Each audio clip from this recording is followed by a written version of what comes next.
A la Asamblea del resultado del cómputo de asistencia de los señores senadores.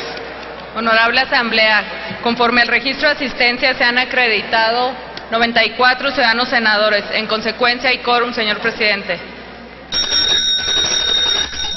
Se abre la sesión del martes 13 de noviembre de 2012, correspondiente al primer periodo ordinario de sesiones del primer año de ejercicio. El orden del día está disponible en el monitor de sus escaños, con lo cual se informa de los asuntos que corresponden a la agenda de hoy. El acta de la sesión anterior se encuentra publicada en la Gaceta del Senado de este día. En consecuencia, consulte la Secretaría de la Asamblea en votación económica si se aprueba. Consulto a la Asamblea en votación económica si se aprueba el acta de la sesión anterior. Quienes estén porque se apruebe, favor de levantar la mano. Gracias. Quienes estén porque se rechace, favor de levantar la mano. Aprobada el acta, señor presidente. Pasamos al siguiente asunto. Se recibieron dos comunicaciones de la Comisión de Energía por las que informa de la recepción de respuesta a diversos puntos de acuerdo por parte de Petróleos Mexicanos. Esta asamblea ha quedado debidamente enterada. Se instruye a la Secretaría Parlamentaria a descargar los asuntos que corresponden a sus registros y darlos por concluidos. Pasamos al siguiente asunto. Se recibió una comunicación de la Comisión de Estudios Legislativos segunda con la que remite su programa de trabajo. Esta asamblea ha quedado debidamente enterada. Pasamos al siguiente asunto. Se recibió una comunicación del senador Benjamín Robles Montoya por la que informa de la realización del foro La Perspectiva del Sur, a realizarse los días 16 y 17 de noviembre del año en curso, en Oaxaca, y solicita la conformación de un grupo plural de senadores que asista al mismo. Este asunto queda en poder de la mesa directiva. Pasamos al siguiente asunto.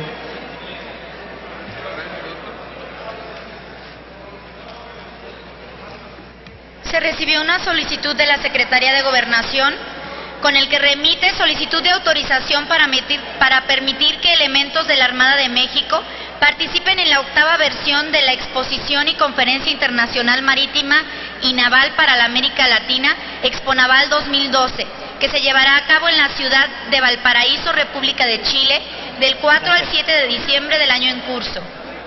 Túrnese a las Comisiones Unidas de Relaciones Exteriores y de Marina. Pasamos al siguiente asunto.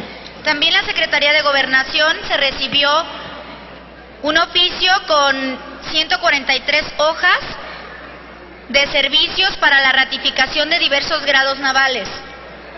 Túrnese a la Comisión de Marina para su análisis y dictamen. Pasamos al siguiente asunto. También de la Secretaría de Gobernación nos remitió solicitud de permiso para que se refiere al artículo 37 constitucional para que el ciudadano Jorge Humberto Pastor Gómez pueda aceptar y usar la condecoración que le otorgue el gobierno de la República Francesa. Túrnese a la Comisión de Gobernación para sus efectos correspondientes. Pasamos al siguiente asunto. Igualmente de la Secretaría de Gobernación se nos remiten los indicadores operativos y financieros que Petróleos Mexicanos envía correspondientes al segundo semestre del año 2011. Remítase dicha documentación a la Comisión de Energía. Pasamos al siguiente asunto. Se recibió un oficio de la Comisión Reguladora de Energía con el que remite su informe de labores 2011. Remítase a ese informe a la Comisión de Energía. Pasamos al siguiente asunto. Se recibió el Instituto Mexicano del Seguro Social su informe de labores 2011, 2012 y programa de actividades. Remítase a la Comisión de Seguridad Social. Pasamos al siguiente asunto. Se recibió una invitación del Gobierno del Distrito Federal para asistir a las siguientes ceremonias conmemorativas: del 188 aniversario de la expedición del decreto de creación del Distrito Federal, a realizarse el domingo 18 de noviembre del año en curso; del 102 aniversario del inicio de la Revolución Mexicana, a realizarse el martes 20 de noviembre del año en curso; y del 90 aniversario luctuoso de Ricardo Flores Magón, a realizarse el miércoles 21 de noviembre del año en curso. Todas se llevarán a cabo en esta ciudad. Para asistir en representación de la Cámara de Senadores a esa ceremonia se designa al senador Mario Delgado Carrillo para la ceremonia de aniversario de la expedición del decreto de creación del Distrito Federal, al senador Adolfo Romero Lainez para la ceremonia del aniversario del inicio de la Revolución Mexicana y al senador Marco Antonio Blázquez Salinas para la ceremonia de aniversario luctuoso de Ricardo Flores Magón. En el apartado de iniciativas tiene el uso de la tribuna la senadora Cristina Díaz Salazar del Grupo Parlamentario del Partido Revolucionario Institucional para presentar proyecto de decreto por el que se reforman los artículos 30, 42, 48 y 64 de la Ley de Seguridad Nacional.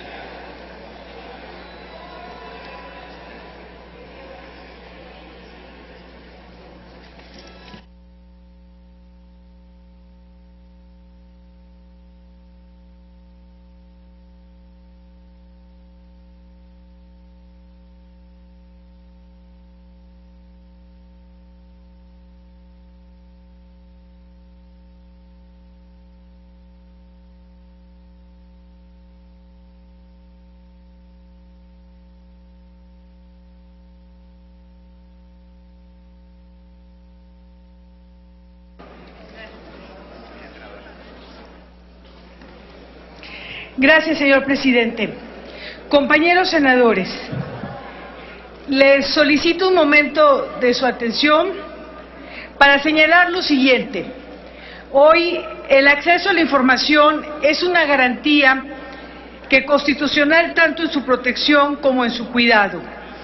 Este derecho tiene las limitaciones constitucionales enunciadas en el propio artículo 6, fracciones 1 y 2, al señalar que tiene el carácter de pública toda información en posesión de cualquier autoridad, entidad, órgano y organismo federal, estatal y municipal, y solo podrá ser reservada temporalmente por razones de interés público en los términos que fijen las leyes. Además, establece que la información relativa a la vida privada y datos personales será protegida en los términos y con las excepciones que fije las leyes. La Ley Federal de Transparencia y Acceso a la Información Pública Gubernamental define el término información reservada en la fracción como aquella que se encuentra temporalmente sujeta a alguna de las excepciones previstas en los artículos 13 y 14 de esta ley, es decir, aquella cuya difusión comprometa la seguridad nacional, la seguridad pública o la defensa nacional. Ahora bien, ¿qué es la seguridad nacional? Pues en la ley del mismo nombre que se aprobó hace algunos años, se define como las acciones destinadas de manera inmediata y directa a mantener la integridad, estabilidad y permanencia del Estado mexicano, que conlleva proteger al país frente a riesgos y amenazas, preservar la soberanía, independencia, territorio y la unidad de la Federación, mantener el orden constitucional y fortalecer las instituciones democráticas de gobierno, defender al país frente a otros estados o sujetos de derecho internacional y preservar el régimen democrático fundado en el desarrollo social, económico y político. Y estas tareas organizan también el quehacer del Centro de Investigación y Seguridad Nacional, CISEN, y el resto de las instituciones que integran el sistema de seguridad nacional. El CISEN, como todos lo saben, es un órgano civil desconcentrado y dependiente de la Secretaría de Gobernación, cuya misión es generar inteligencia en materia de seguridad nacional para México, es decir, los ojos del Estado dentro del Estado y no para el Estado, como es la concepción real que debe tener la inteligencia. Una de las herramientas de las cuales se hace a su haber de esta inteligencia es mediante la intervención de comunicaciones privadas. Es un medio legal por el cual el agente del Ministerio Público de la Federación, con motivo de la investigación de un delito en materia de delincuencia organizada y previa autorización de la autoridad judicial, interviene las comunicaciones para obtener información que sirva para el esclarecimiento de los hechos investigados. La intervención de las comunicaciones privadas es una herramienta jurídica especialmente útil y necesaria que prevé la Ley Federal contra la Delincuencia Organizada. El empleo de esta figura jurídica especial ha permitido el desmantelamiento de diversas organizaciones delictivas, como el tráfico de indocumentados y el secuestro, así como la detección, detención y aprehensión y varios miembros de la delincuencia organizada dedicados a la comisión de delitos contra la salud y a realizar operaciones con recursos de procedencia ilícita, llámese lavado de dinero. Compañeros, el artículo 16 de la Constitución señala que las intervenciones de comunicaciones privadas podrán ser autorizadas únicamente por los jueces de distrito a petición de la autoridad federal que faculte la ley. A falta de dicha autorización judicial, las investigaciones realizadas por medio de una intervención de comunicación privadas carecerán de valor probatorio. Dicha información solamente podrá ser recabada, compilada, procesada y diseminada con fines de seguridad nacional. Esta ley precisa que en ningún caso se divulgará información reservada que, a pesar de no tener vinculación con amenazas a la seguridad nacional o con acciones o procedimientos preventivos de las mismas, lesionen la privacidad, la dignidad de las personas o revelen datos personales, tal como lo establece el texto vigente en los artículos 30 y 34. Y nos señala muy claro que constituye un delito, ya que la única intervención de medios de comunicación privada que es legal se realiza mediante la autorización de una autoridad judicial. No podemos dejar en soslayo la ley y no debemos dejar inconcluso el trabajo legislativo en esta materia. Los artículos que se pretenden reformar en la presente iniciativa es donde el delito de intervenciones telefónicas se omite actualmente establecer sanciones penales claras para los servidores públicos de todas las dependencias, incluso de áreas de gobierno que no realizan actividades de inteligencia por la divulgación de información reservada o su uso para otros fines. Por lo cual, se propone sancionar con prisión de 6 a 12 años, de 500 a 1000 días de multa, así como la destitución o inhabilitación para desempeñar otro empleo, cargo o comisión públicos por el mismo plazo que la pena de prisión impuesta. Los servidores públicos que intervengan las comunicaciones privadas sin la autorización judicial correspondiente o que la realicen en los términos distintos de las autorizadas en el presente ordenamiento serán sancionados como lo he señalado. Es cuanto, señor presidente, por su atención. Muchas gracias, compañeros. Muchas gracias, senadora. Túrnese a las Comisiones Unidas de Gobernación y de Estudios Legislativos Primera, con opinión de la Comisión de Seguridad Pública.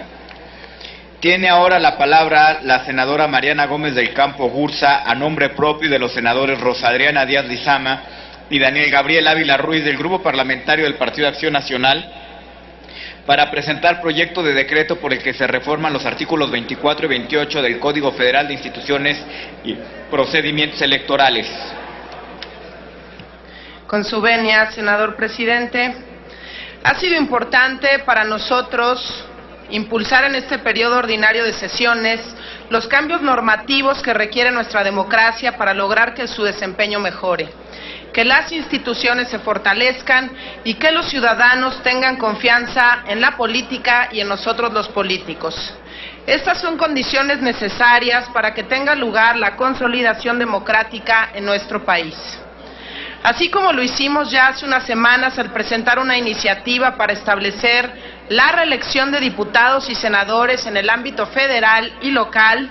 También presentamos otra para robustecer los requisitos que deben acreditar los partidos políticos para conservar su registro. En esta ocasión hacemos uso de la tribuna para presentar una iniciativa más que va de la mano de las anteriores. Esta tiene que ver con los requisitos para que los partidos acrediten contar con la simpatía de un número significativo de ciudadanos para cumplir de manera eficiente el papel encomendado en la Constitución en materia de representación. Actualmente, el Código Federal de Instituciones y Procedimientos Electorales establece que las agrupaciones que busquen su registro como partidos políticos deberán contar con 3,000 afiliados en por lo menos 20 entidades federativas, o bien 300 afiliados en por lo menos 200 distritos electorales uninominales. Además, se exige que bajo ninguna circunstancia el número total de sus afiliados en el país podrá ser inferior al 0.26% del padrón electoral federal que haya sido utilizado en la elección federal ordinaria inmediata anterior a la presentación de la solicitud de que se trate. Hoy proponemos que se reformen los artículos 24 y 28 de dicho código para que esos márgenes se adecuen a la realidad política del país y a las exigencias de los ciudadanos. Reflejo del cambio que vivimos es que en solo 12 años el padrón electoral pasó de 58 millones de votantes a 85 millones, es decir, creció 47%. Los mexicanos quieren que la democracia sea funcional y no resulte un gasto excesivo. Hoy, el sistema electoral y los partidos le cuestan a los ciudadanos cerca de 15,000 millones de pesos al año. Por eso es tan importante que establezcamos las condiciones para que en el corto plazo todos los partidos, no nada más los de reciente creación, en primer lugar, cuenten con un amplio respaldo popular. Segundo, cumplan verdaderamente con su función representativa de la población y de sus intereses. Tercero, que sean reflejo de la pluralidad de nuestro pueblo en una justa dimensión. Y por último, que no se conviertan en un lastre económico para las finanzas públicas. En este sentido, la de la Voz, junto con la senadora Rosa Adriana Díaz Lizama y el senador Daniel Gabriel Ávila Ruiz, presentamos esta iniciativa con la finalidad de que se duplique el número de afiliados necesarios, incrementándose de 3,000 a 6,000 en 20 entidades del país, que se pase de 300 afiliados a 600 en 200 distritos electorales uninominales y que bajo ninguna circunstancia el número total de sus afiliados sea inferior al 0.36% del padrón electoral federal, es decir, que se incremente en 0.1 porcentual ese requisito. Estoy segura que con estas reformas los senadores estaremos respondiendo a los ciudadanos. Al mismo tiempo, fortaleceremos nuestra democracia porque tendremos partidos políticos más cercanos a la gente y verdaderamente representativos, sin menoscabo de la pluralidad que distingue a nuestro México. Es cuanto, senador presidente. Gracias, senadora Mariana Gómez del Campo Bursa. Túrnese a las Comisiones Unidas de Gobernación y de Estudios Legislativos, segunda. A continuación, se le concede el uso de la palabra al senador Armando Ríos Peter para presentar, con aval del Grupo Parlamentario del Partido de la Revolución Democrática, un proyecto de decreto por el que se expide la Ley General de Propaganda Gubernamental, se deroga la fracción segunda del artículo 223 del Código Penal Federal y se reforma el numeral 5 del artículo 228 del Código Federal de Instituciones y Procedimientos Electorales. En el uso de la palabra, señor senador. Con su permiso, señor presidente, muchas gracias, compañeros y compañeras senadoras. El día de hoy, el Grupo Parlamentario del PRD, a través de esta iniciativa, presenta una posición que busca evitar el uso discrecional de los recursos públicos y de los tiempos oficiales con la finalidad de censurar aquellos medios de comunicación y obviamente a las autoridades públicas, sean estas estatales, municipales o federales, pues que se estén excediendo en el uso de los recursos públicos con la finalidad de aplicarlos a los medios de comunicación.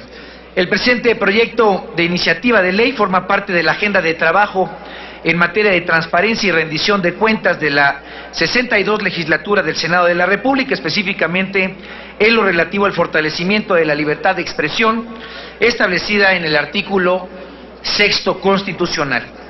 El Senado está obligado a reglamentar la propaganda gubernamental a partir de la última reforma que se hizo el artículo 134 de la Constitución, con la finalidad de eliminar la discrecionalidad de los funcionarios públicos en un afán de promover su figura dentro y fuera de los periodos electorales con recursos que aportan los contribuyentes. Y esto, compañeros y compañeras, es especialmente trascendente toda vez que se ha caído en importantes excesos en el uso de los recursos públicos para promover la figura de actores, de hombres o mujeres, que buscan precisamente a través de los medios de comunicación enaltecer su figura por encima de comunicar las acciones de gobierno.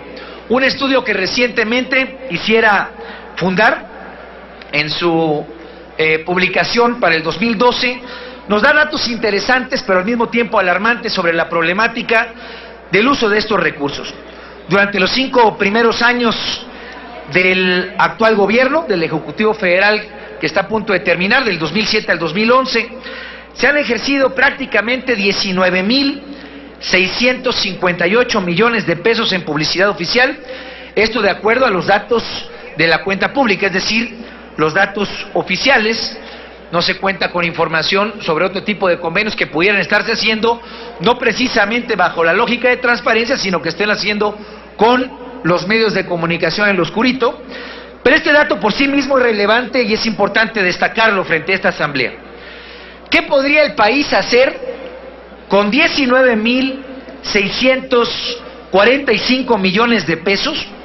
Bueno, podrían construirse 61 hospitales como el Hospital General que está en la zona de Tabasco, que tiene una capacidad para 112 camas y que costó un monto total de 320 millones de pesos. Seguramente no solamente podríamos hacer hospitales ahí en Tabasco, sino los podríamos hacer en el estado de Oaxaca, en el estado de Chiapas, en el estado de Guerrero, que son estados que tienen una problemática de infraestructura en materia de salud pública que es grave y que tenemos que tener la capacidad, los mexicanos y obviamente quienes definen los recursos presupuestales, de poder definir qué es mejor.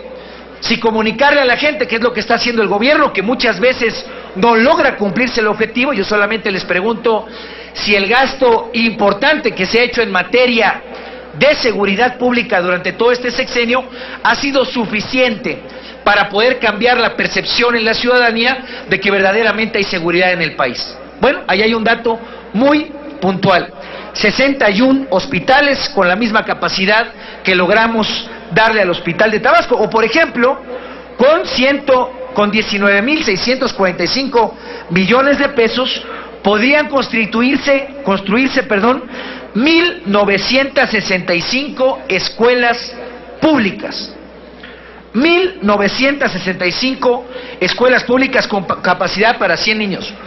¿Cuántas comunidades, compañeros y compañeras, en todo nuestro vasto territorio nacional no se necesitan escuelas en este momento? O por lo menos, ¿cuántas escuelas no necesitan que se les ponga un techo para que los niños no tengan que estudiar debajo de los árboles? Bueno, me parece que es pertinente que hagamos una discusión muy profunda, muy formal, si es pertinente como país seguir gastando esos casi 20.000 millones de pesos en propaganda oficial, o sería más pertinente empezarle a meter recursos públicos ahí donde están las graves demandas y necesidades de los ciudadanos.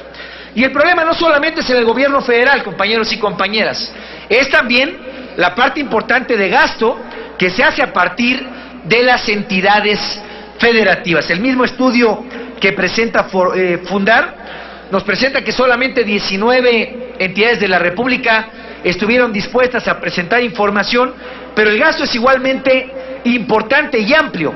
Y el problema es que la falta de una regulación comprometida, fundamental en esta materia, está permitiendo no solamente enormes áreas de opacidad, sino que se empiece a construir un circuito que verdaderamente está dañando al Estado mexicano y está dañando a la vida pública nacional. ¿Cuál es?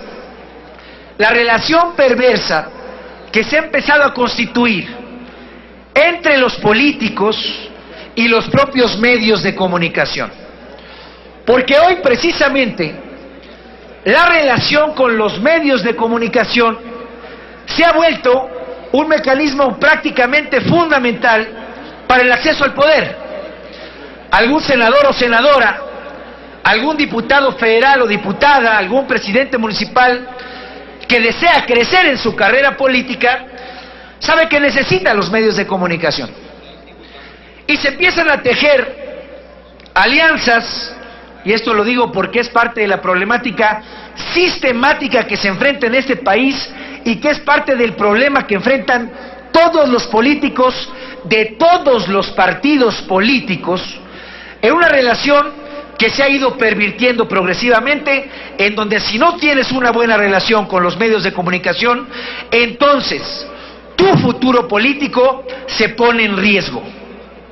Entonces, al no tener una buena regulación del tema de los medios y especialmente de la propaganda gubernamental, repito la cifra, casi 20,000 millones de pesos que se han asignado por parte del gobierno federal, entonces la relación, esa perversión de la relación, se vuelve un círculo vicioso que empieza a entronizar a los medios de comunicación por encima de las decisiones que tienen que ser de la gente y por encima de las decisiones que esos actores públicos tienen que tomar por el bien de la gente, por encima de los intereses de esos medios de comunicación.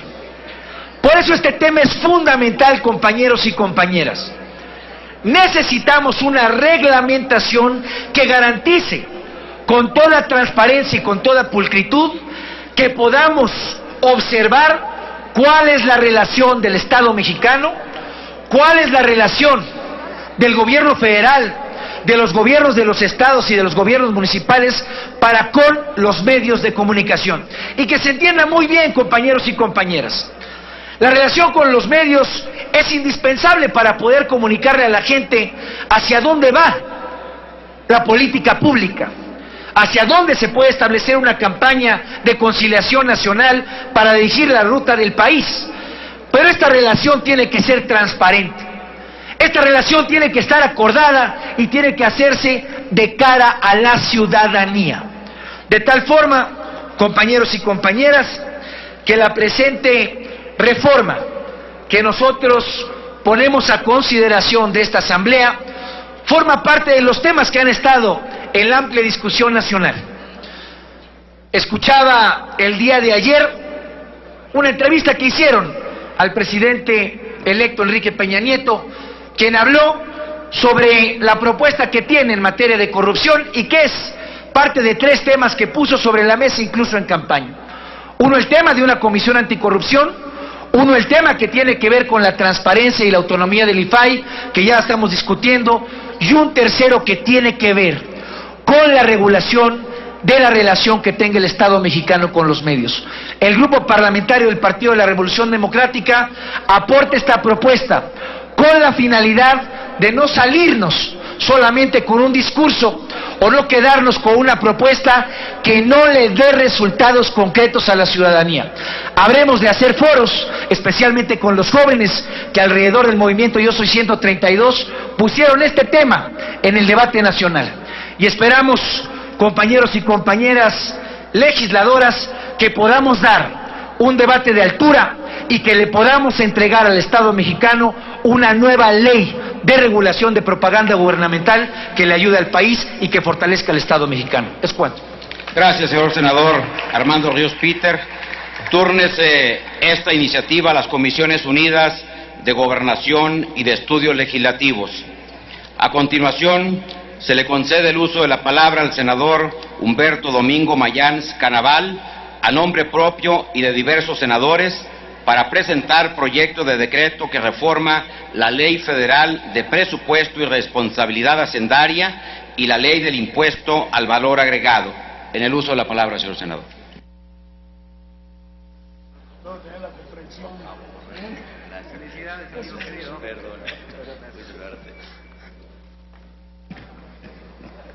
Con su permiso, señor presidente de la mesa directiva, compañeras y compañeros senadores, he solicitado el uso de la palabra para someter a consideración de ustedes, en mi nombre y conjuntamente con los ciudadanos senadores René Juárez Cisneros, Eviel Pérez Magaña, Raúl Aarón Pozos Lanz, Roberto Armando Albores Gleason, Juan Gerardo Flores Ramírez, Laida Elena Sansores San Román, Óscar Ramón Rosas González y Adán Augusto López Hernández, una iniciativa de decreto que reforma la fracción cuarta del artículo 28 de la Ley Federal de Presupuesto y Responsabilidad Hacendaria y el artículo segundo de la Ley del Impuesto al Valor Agregado.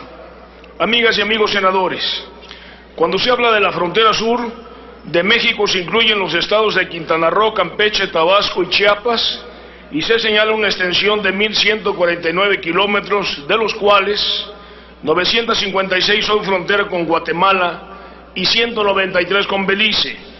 En el conjunto de los 4 estados en donde viven 9.2 millones de connacionales, de los cuales 16.2% son indígenas. La población fronteriza representa el 1.46% de la población nacional. 19 municipios fronterizos pertenecen a Chiapas, 2 a Tabasco, 2 a Campeche y 1 a Quintana Roo. La población de los 24 municipios situados a lo largo de la línea divisoria es de 1.6 millones de personas. El 74% está en Chiapas, el 7% en Tabasco, el 4% en Campeche y el 15% en Quintana Roo. En materia de rezago social, durante el periodo 2002 al 2010, Chiapas pasó del primero al tercer lugar en rezago, Campeche del 9º al 10º, Tabasco se mantuvo en el 14 y Quintana Roo del 12 al 20.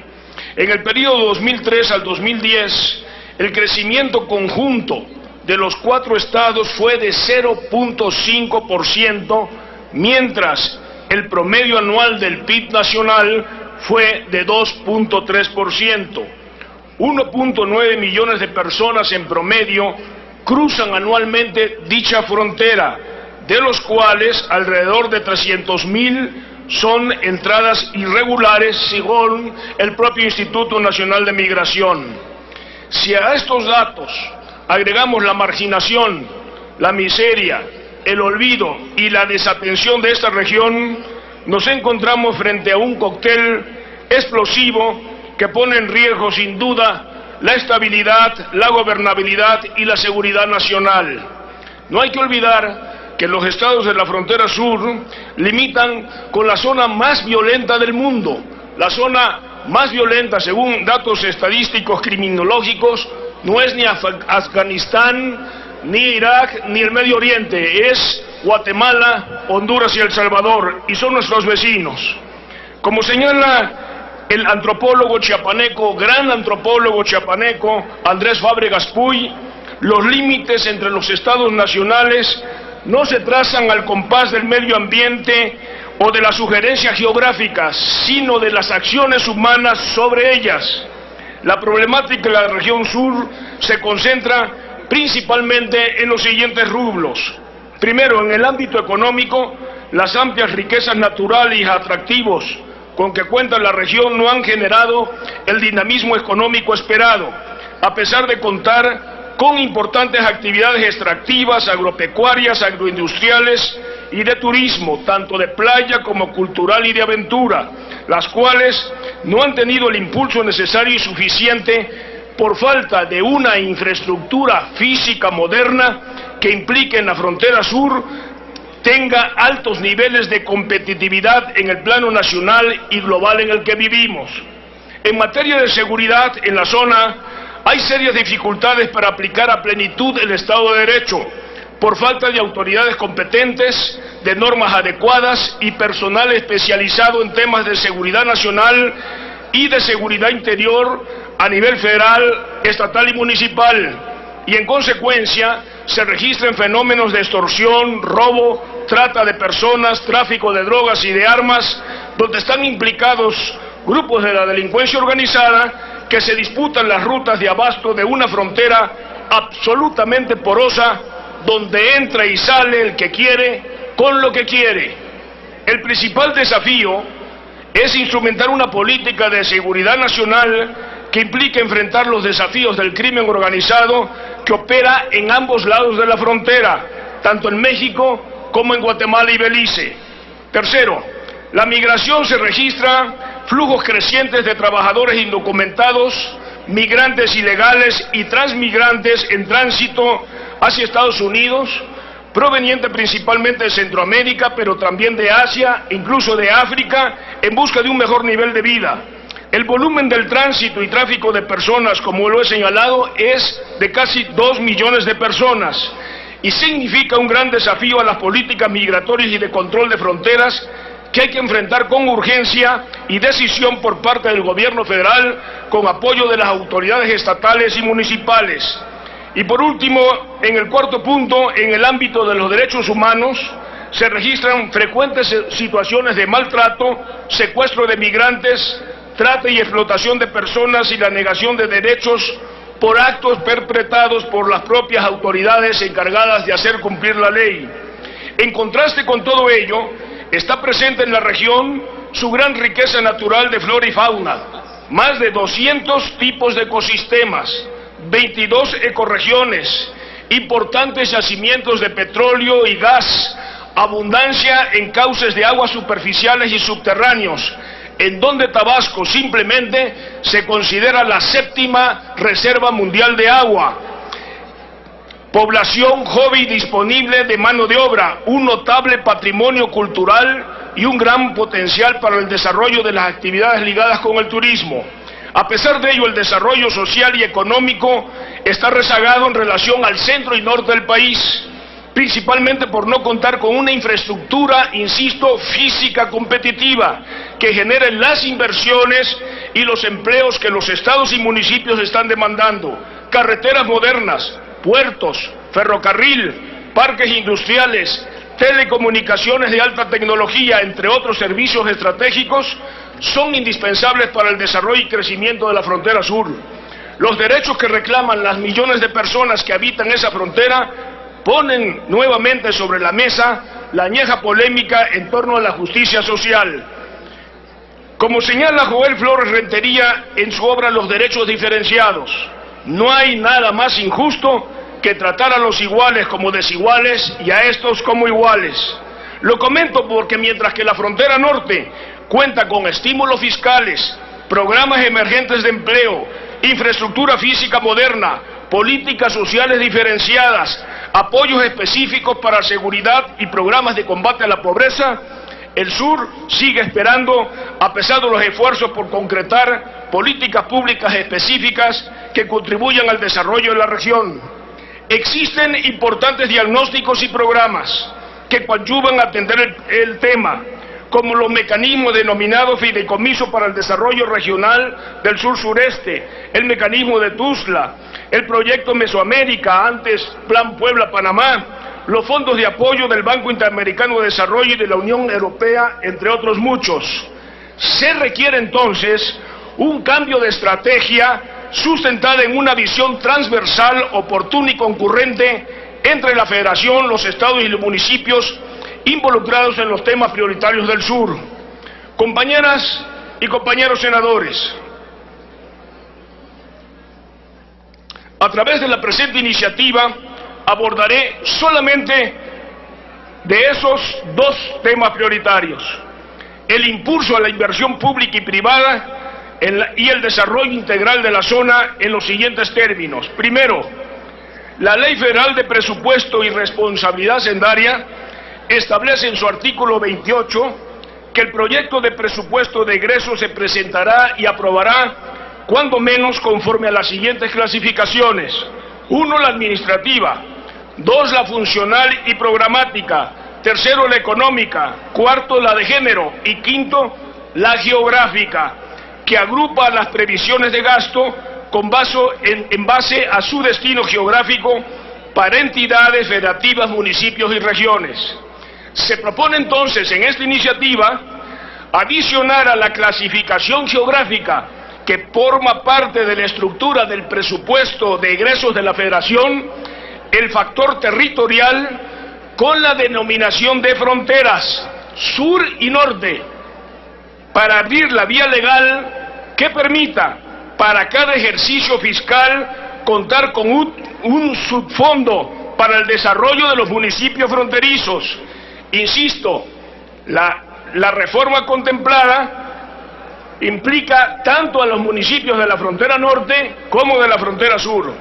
Dichos recursos serían distribuidos directamente a los municipios fronterizos a través de programas y proyectos de inversión para incrementar el capital físico, la capacidad productiva e impulsar el desarrollo regional mediante infraestructura pública y equipamiento en los mismos términos que en el presupuesto de egresos de la Federación 2012 se aprobó por un solo año, pero exclusivamente a través de un punto de acuerdo, un fondo similar para los municipios de la frontera norte, dejando excluidos a los municipios de la frontera sur.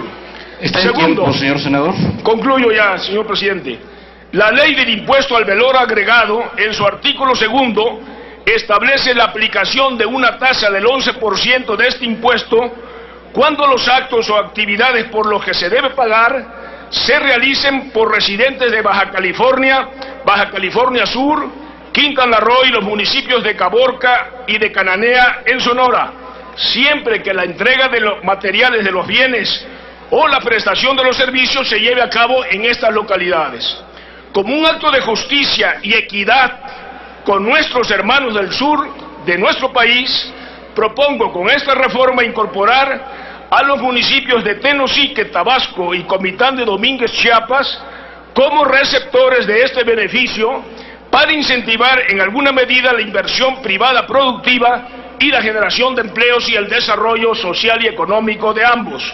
Cabe destacar que ambos municipios ya fueron considerados como fronterizos para efecto del impuesto general de importación por el Ejecutivo Federal a través de un decreto de fecha 24 de diciembre del 2008. Los privilegios se tienen que terminar en este país. El federalismo hacendario debe de fortalecerse.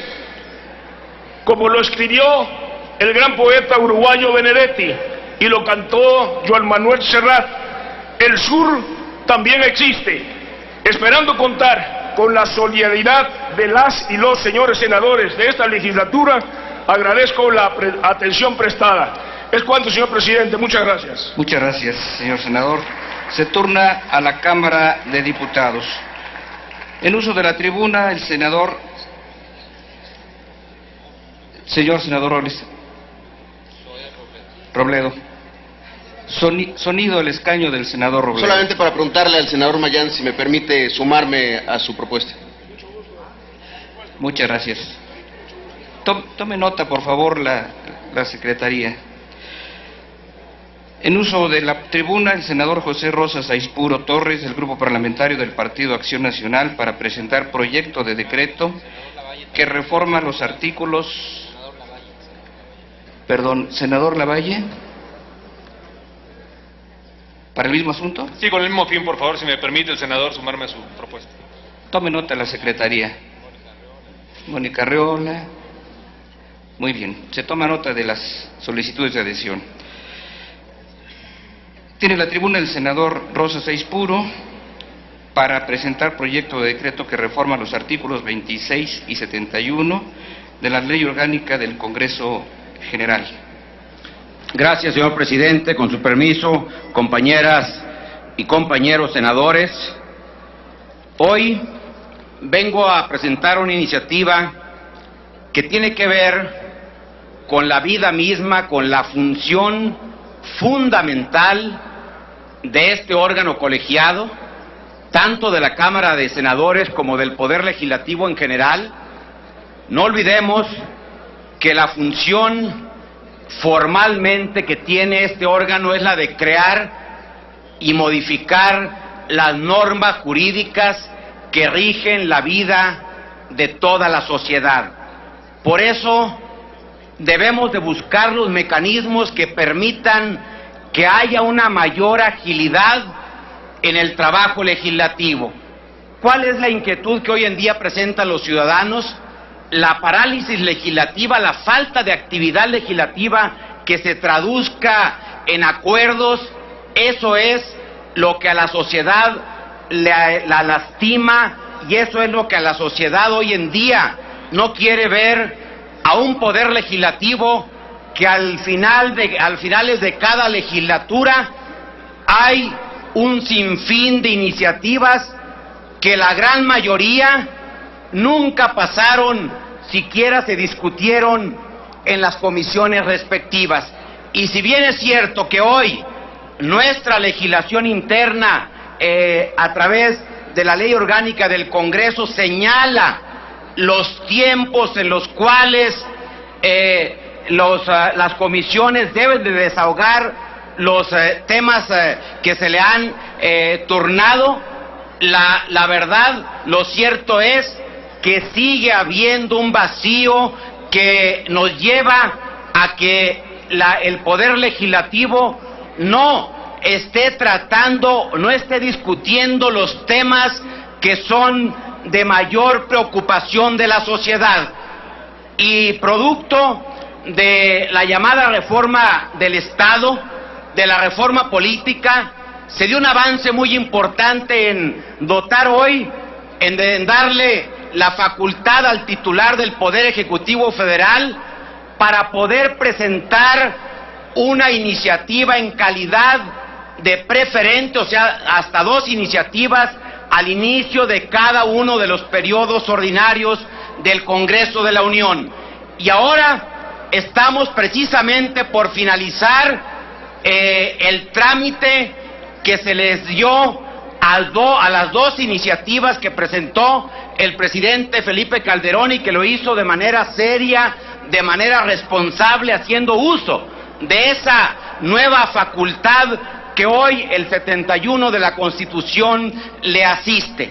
Por ello, a mí me parece que al finalizar este proceso en el cual ya se aprobó por las 2 cámaras la iniciativa de reformas en materia de contabilidad gubernamental, y que todo mundo avalamos y que todo mundo respaldamos en ambas cámaras, hoy estamos por finalizar otra de las iniciativas preferentes, como lo es la laboral.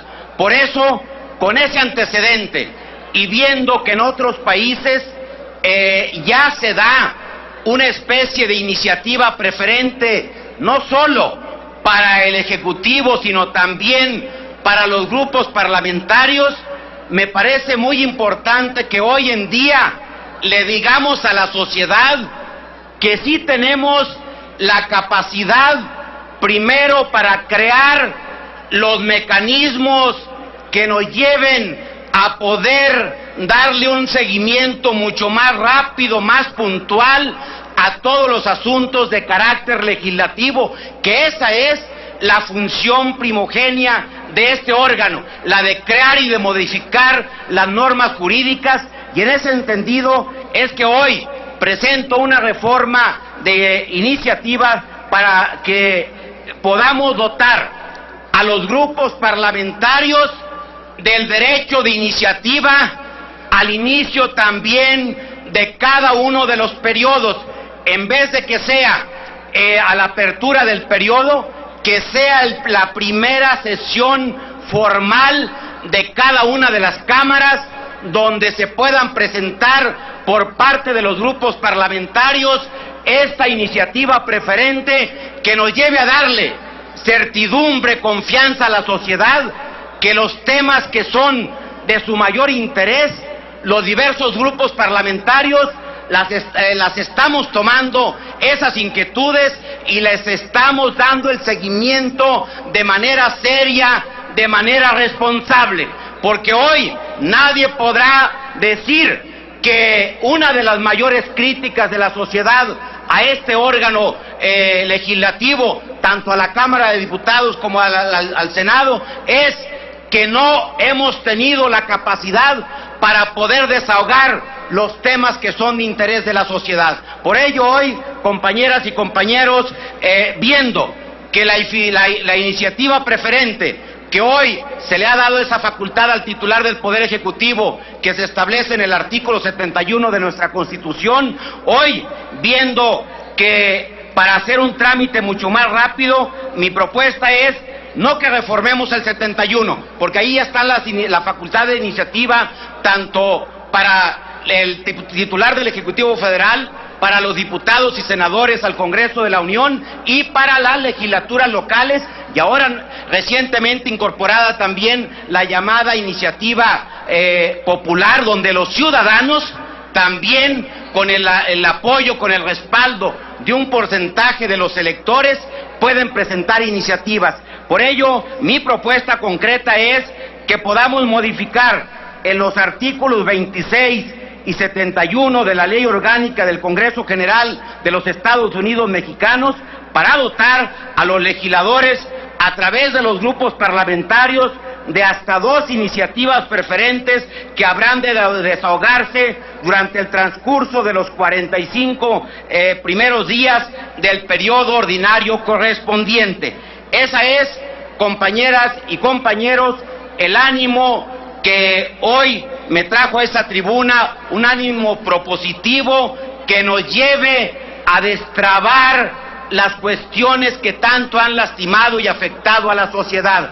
Hoy este Congreso, hoy el Poder Legislativo está obligado a dotar a la sociedad del marco jurídico que le dé confianza para que podamos tener un mayor avance, para que podamos tener un mayor crecimiento. Y el mejor ejemplo lo estamos viendo en las iniciativas preferentes. La iniciativa laboral, ¿cuántos años tenía que este Poder Legislativo no había podido avanzar en esa materia? Y ahora se pudo, gracias a esa iniciativa preferente del titular del Poder Ejecutivo Federal. Por ello propongo que también los grupos parlamentarios tengamos esta posibilidad. Por su atención, muchísimas gracias. Muchas gracias, senador Rosa Saizpuro. Se turna a las Comisiones Unidas de Reglamentos y Prácticas Parlamentarias y de Estudios Legislativos, segunda. En uso de la tribuna, el señor senador Ángel Benjamín Robles Montoya, del Grupo Parlamentario del Partido de la Revolución Democrática, para presentar proyecto de decreto que reforma diversos artículos de la Ley de Desarrollo Rural Sustentable.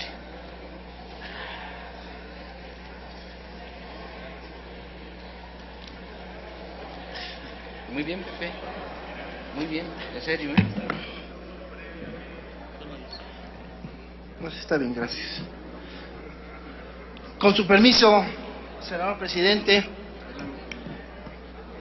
compañeras, compañeros senadores, el grupo parlamentario del PRD mantiene como interés fundamental, hoy y siempre, velar por el desarrollo e impulso de las actividades económicas rurales de nuestro país. En este sentido, y bajo esta óptica, no nos es ajena la enorme importancia que tiene la actividad cafetalera en el desarrollo económico de México.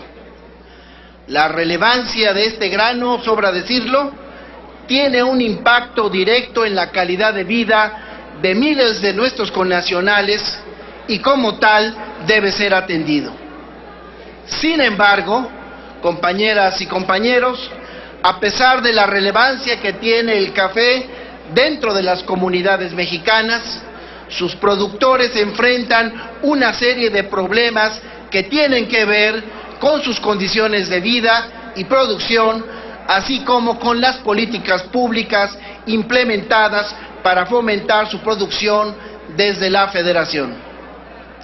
México produce café de excelente calidad, ya que su topografía, altura, climas y suelos le permiten cultivar y producir variedades clasificadas dentro de las mejores del mundo.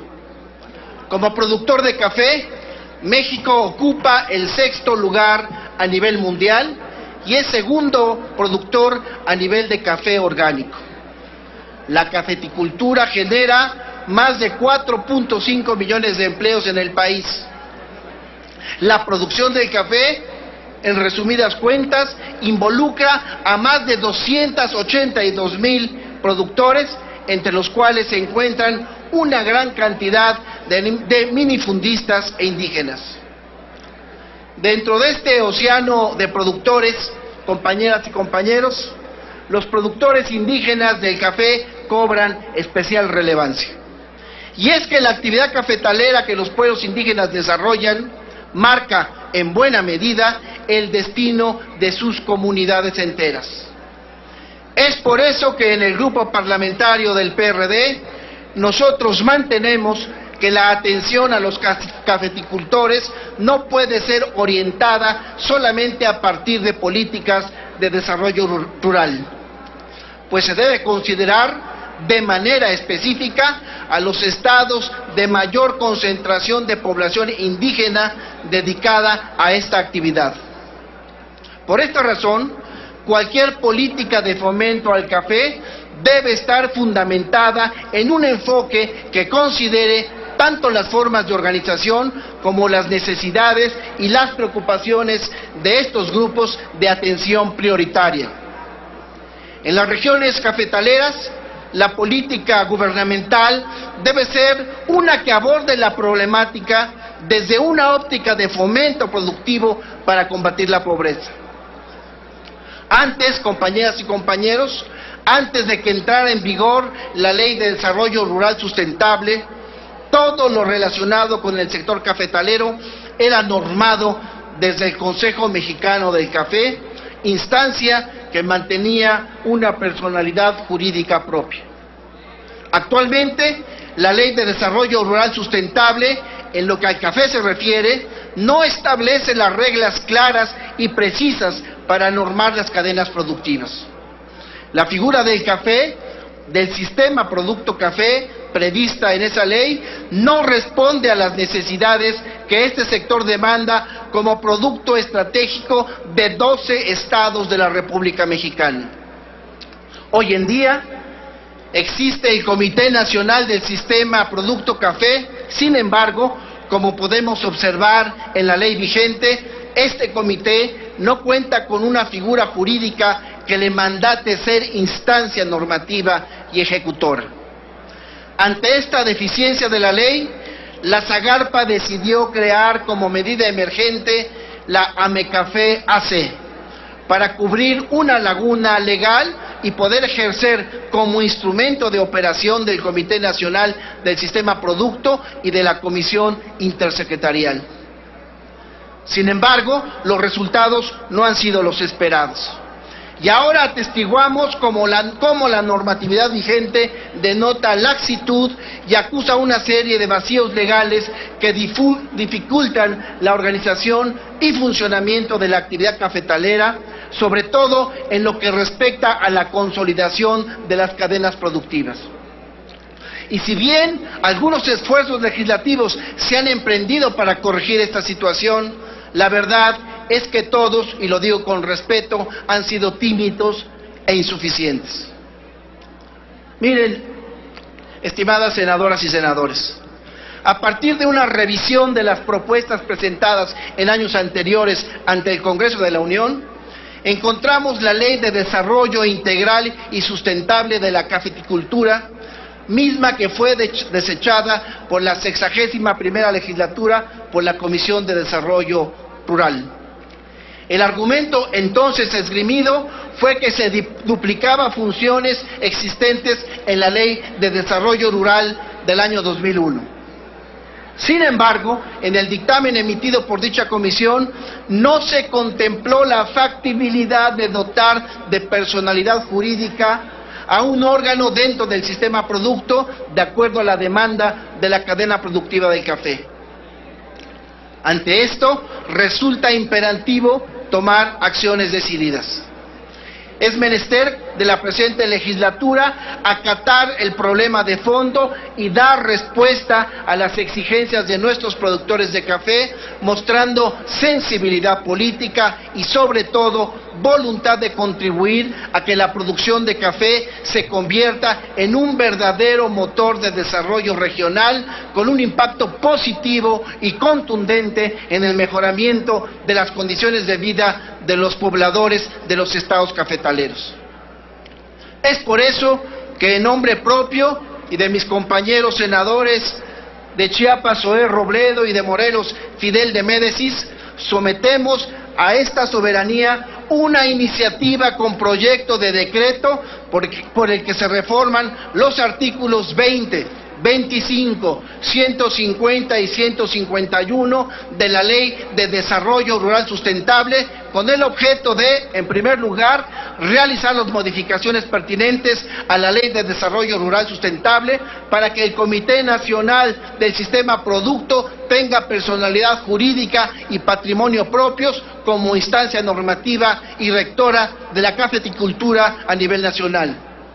También buscamos fortalecer la representación de las organizaciones nacionales y de los sistemas producto estatales al interior del Comité Nacional del Sistema Producto.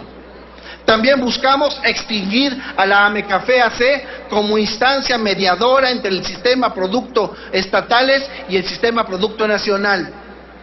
Y asimismo, con esta iniciativa se busca fortalecer el Sistema Nacional del Producto Café para establecer criterios uniformes con los sistemas producto café de cada uno de los 12 estados productores para estar en condiciones de capacitar y de asesorar a los productores sobre las variantes del comercio interior y exterior del café. En nombre de todos esos productores indígenas, pido a esta soberanía el apoyo para impulsar estas modificaciones a la ley correspondiente. Muchísimas gracias y es cuanto, senador presidente. Muchas gracias, señor senador Robles Montoya. Se turnan las Comisiones Unidas de Desarrollo Rural y de Estudios Legislativos.